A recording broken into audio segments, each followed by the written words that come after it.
이번 시간은 참 아름다운 청년, 그리고 그의 어머니. 이 글은 2007년도에 손처사님이 쓰셨습니다. 그동안 무료로 배포하고 있는 사경사불집이 거의 동이나 걱정하던 차에 어느 청년이 나타나 걱정거리를 덜어주겠다며 찾아왔다. 비가 엄청 많이 내리고 있는 가운데 청년은 빗속을 마다 않고 자신이 기획한 사경집 초안을 들고 찾아왔다. 이번 사경집에는 불정심 관세음보살 모다라니 전용 사경집과 불자님들이 하루하루 자신을 돌아볼 수 있도록 기획한 일기장 형식인 내 마음의 거울이란 제목의 수행 점검표가 기재된 책자를 보시하고 싶다고 했다. 참으로 기특한 청년이었다. 그는 몇 해 전 캐나다에서 학업을 하고 있던 중에 인터넷에 나의 글로써 인연이 되어 지금까지 수행을 하고 있는 청년이었다. 불법에 인연이 깊었는지 어렸을 때부터 절에 가기를 좋아하고 초등, 중등 시절에 수학여행을 가면 항상 법당에 들러 꼬깃꼬깃 모아둔 돈을 불전함에 넣곤 무슨 소원이랄 것도 없이 그저 절을 하는 것이 그리 좋았단다. 이제껏 독실한 불교 신자인 어머니의 기도로서 나의 업이 소멸되는 줄 알았고 기도만 하면 무엇이든 다 되는 줄 알고 있다가 때로는 소원이 이루어지지 않을 때는 관세음보살 탓으로 돌리기도 하였으며 때로는 어머니의 기도가 미약함이라고 어머니를 원망하곤 했단다.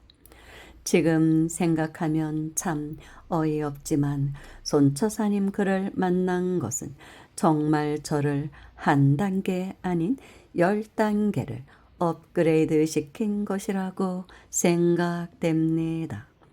암튼 손처사님이 저에게 많은 공부를 알려주셨지요. 이러이러한 기도를 해보지 않겠니? 라고 하면 저도 모르게 꼭 해야겠다라는 생각이 들었거든요. 어쩌면 제가 생각으로 알지 못했던 내 깊숙한 마음속에서 원했던 것을 꼭 끄집어내어 주셨던 것 같습니다. 멀리 해외에 있을 때 관음 21일 기도, 맨바닥에서 108배를 하면 무릎이 까지고 천수경도 잘 몰라서 인터넷에서 다운로드 받고 또 스님들 독성까지 다운받아서 독성했고 모다라니 사경까지 바쁜 와중이었지만 정말 평생 기억에 남을 것입니다. 그는 한국에 도착하자 어머니에게도 올바른 공부를 할 수 있도록 도와달라며 어머니를 모시고 찾아온 적이 있었다. 자식을 위해서 1년 365일을 하루도 빠짐없이 우리 아들들 잘 되게 해달라고 수능시험 잘 치러 좋은 대학 가게 해달라고 빌고 빌으셨던 어머니. 이러한 세월이 벌써 26년을 훌쩍 넘어버렸다며 오직 자식을 위해 자식에 맞을 회초리가 있다면 대신 맞을 것을 원하며 나의 모든 것을 바치겠다는 어머니. 이러한 어머니께 지금까지의 기도가 헛된 것은 아니지만 자칫 자식에 대한 집착이 오히려 자식의 앞날을 망칠 수 있다는 말에 털썩 주저앉아 눈물을 글썽이며 어떤 마음으로 기도를 해야 하는지를 물으시던 어머니. 이제 그 어머니는 우리 자식들 불보살님의 가호 아래 부처님법 공부하여 부처님을 돕고 사는 사람이 되기를 기도하신단다. 하루 1000배의 절을 한 달에 열흘씩 천일 동안 하기로 원을 세우고 하신 지가 몇 년 몇 달이 지나갔다. 자식을 소유하지 않으려는 몸부림, 이것보다 더 어려운 일이 있으랴. 이 무소유야말로, 이 어려운 곤란이야말로, 이 어려운 결단이야말로 눈물의 그 한복판에는 자식에 대한 사랑의 결정체, 진정한 기쁨을 찾아내고 진정한 행복의 꿈이 연그러지는 것은 아닐까. 어머니의 이야기를 하는 청년의 눈가에 이슬이 맺힌다. 오로지 자식과 남편을 위해서 인생의 모든 것을 바치신 어머니. 오랜만에 만난 어머니의 모습, 갑자기 생긴 주름이며 백발의 머리, 그리고 여름에 겨울옷을 입고 다녀야 자식이 잘 된다는 말에 그 더운 여름날에 두꺼운 겨울 법복을 입으시고 다니시며 남들이 미쳤다고 손가락질할 때 그 처량함에 한없이 남몰래 울음을 삼키셨다는 어머니. 때론 삭발을 하여야 자식들이 좋다는 말에 머리를 삭발하시기도 하였으며 한창 자식 다 길러 여유롭게 사실 연세에 지금까지도 머리를 짧게 깎으시고 하루절 천배 끝날 때마다 가족들에게 전화하셔서 성불하고 소원 성취하라고 이야기를 하는 청년의 눈가는 붉게 물들었다. 한 방울 두 방울 그의 두 뺨을 타고 내리는 눈물. 나는 과연 어머니를 위해서 무슨 기도를 했으며 만약 어머니의 죄업이 있다면 과연 나는 어머니의 죄업을 대신 짊어지겠다고 원을 세운 적이 있는가를 생각할 때 부끄럽기 짝이 없다는 청년. 한국에 머무는 동안 3.7 지장 기도 중에 온갖 신장들과 지장보살님을 꿈에서라도 친견하였다며 좋아 어쩔 줄 몰라 했던 청년. 3.7 지장기도 회양은 도선사에서 하기로 하고 그와 도선사에서 만났을 때 본인의 소원이 무엇이냐고 물었을 때 그는 보시의 공부를 하고자 하였다. 법보시용 책자는 꽤 많은 돈이 들어가는지라 무리가 아닐까 염려했더니 캐나다에 있을 때 아르바이트를 하여 틈틈이 모아둔 돈 몇백만 원이 있다며 본인의 땀으로 연그러진 돈들이 부처님을 도우는 일에 쓰여진다면 이보다 더 좋은 일이 어디 있으며 자식을 위해 기도하시는 어머니에게도 큰 기쁨이 아니겠느냐고 한다. 엄마 사랑해요. 이 말을 어머니께 꼭 전하고 싶다는 청년. 많은 비가 쏟아지던 날 보시용 책들의 초안을 나와 함께 검토한 다음 날 그는 보시용 책들이 인쇄에 들어가기 전 자신이 보시한 책들이 널리 퍼져 많은 사람들이 부처님의 법비를 맞아 행복한 삶을 누리길 바라길 원하기에 불보살님들의 도움이 필요할 것 같아 우리나라 3대 관음성지라는 강화도 보문사에 가서 철야기도를 하겠다고 떠난다고 했다. 여기서 좋은 원령 많이 받아서 기왕이면 나 자신뿐만 아니라 모든 분들에게도 나눠 가져야겠다는 생각이 마음속에 스쳤습니다. 그러나 시간은 오후 4시 반. 어쩌면 지금 가면 보문사에 가기 전 중도 하차할 신세. 관세음보살님, 만약 저를 보기 싫으면 그냥 돌려보내시고 아니면 그냥 저를 보문사까지 무사히 가게끔 해주십시오. 절대로 관음보살님 원망은 하지 않겠습니다. 라는 생각을 하고 아주 편안한 마음으로 갔습니다. 보문사는 배를 타고 들어가야 했습니다. 배도 막배를 겨우 타고 막차를 배 타고 들어가니 보문사까지 들어가는 버스는 끊기고 참 허탈했습니다. 배 안에서 미리 사람들에게 물어봤어야 하는데 지금의 보문사는 다리가 놓여서 배 타고 가지 않아도 되더라고요. 모든 차가 떠나고 나서 이걸 알았습니다. 마침 어떤 차가 있길래 무턱대고 아저씨 보문사 혹시 가세요?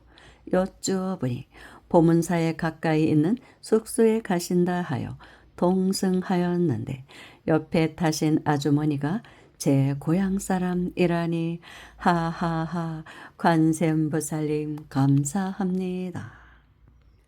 그렇게 무사히 차를 타고 보문사 앞에까지 당도했습니다. 가는 도중 알았지만 앞불사 교회 다니는 목회자구나.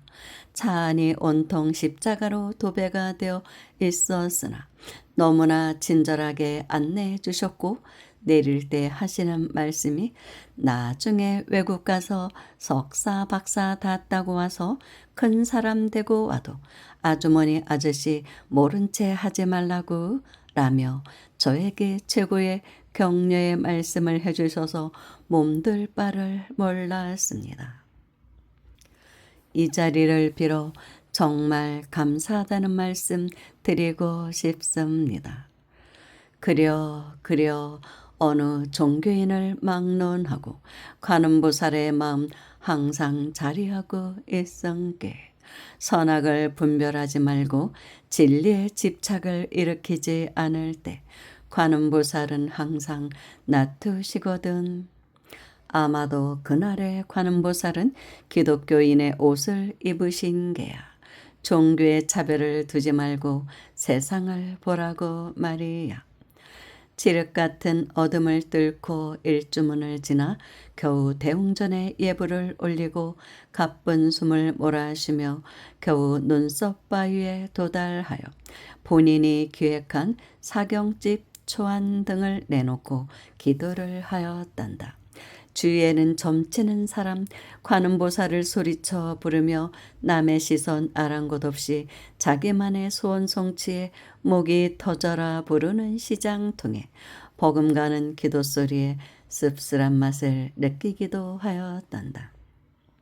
그런데 묘하게도 바위 앞에서 기도하시는 분들 중에 무당들이 좀 많습니다. 그분들은 산기도, 바위에서 한 기도를 굉장히 좋아하십니다. 아마 거기서 기도를 하면 뭔가 기도빨이 잘 받는다는 것을 본인들도 아는 것 같습니다. 얼마간의 기도의 시간이 흘렀을까?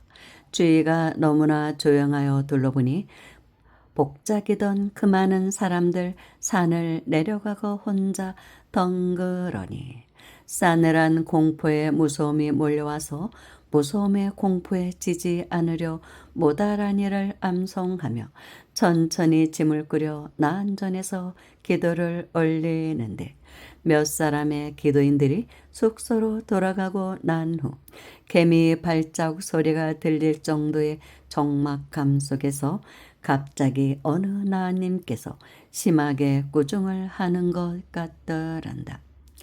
이제야 눈을 떴느냐면서 밤새 신기한 광경들을 경험하고 다음날 새벽 예불을 마치고 마애불을 찾아 그 앞에서 관세음보살 사불집을 꺼내놓고 소원을 빌어본다.